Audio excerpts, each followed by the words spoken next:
નમસ્કાર દર્શક મિત્રો, આપ નિહાળી રહ્યા છો N24 ગુજરાતી। તો નજર કરીશું આજના મહત્વના સમાચાર પર। ભરૂચ જિલ્લાના આમોદ વિસ્તારમાં રમઝાનના પવિત્ર મહિનામાં એક પ્રેરણાદાયક અને હૃદયસ્પર્શી ઘટના સામે આવી છે। આમોદ પુરસા રોડ નવીનગરીમાં રહેતા માત્ર 8 વર્ષના મોહમ્મદ હસનૈન બિલાલ ચૌહાણે પોતાના જીવનનો પહેલો રોજો રાખી સફળતાપૂર્વક પૂર્ણ કર્યો।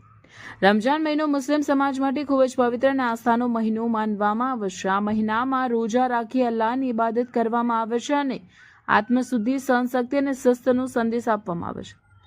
સામાન્ય રીતે નાની ઉંમરના બાળકો માટે રોજો રાખવો મુશ્કેલ માનવામાં આવે છે, પરંતુ હસનૈને આ પડકારને સ્વીકારી પોતાના સંકલ્પને સાકાર કર્યો છે।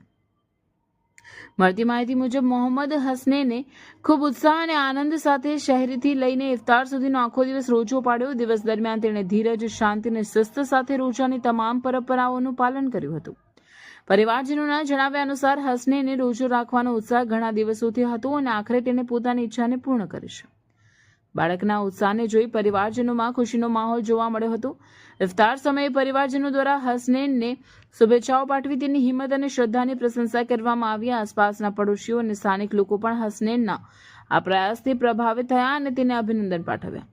સમાજમાં આવી ઘટનાઓ એક સકારાત્મક સંદેશ આપે છે કે નાની ઉંમરે પણ બાળકોમાં ધાર્મિક મૂલ્યો, સંસ્કાર અને શિસ્ત વિકસાવી શકાય છે। હસનૈનનું આ પગલું અન્ય બાળકો માટે પણ પ્રેરણારૂપ બની રહ્યું છે અને રમઝાન મહિનાની પવિત્રતા અને મહત્વને વધુ ઉજાગર કરે છે। આમોદ વિસ્તારમાં હાલ રમઝાનના દિવસોમાં ભક્તિભાવ અને ઇબાદતનો માહોલ છવાયો છે અને આવી પ્રેરણાદાયી ઘટનાઓ સમાજમાં સકારાત્મક ઉર્જા ફેલાવી રહી છે। રિપોર્ટર ઇમ્તિયાઝ દિવાન, આમોદ।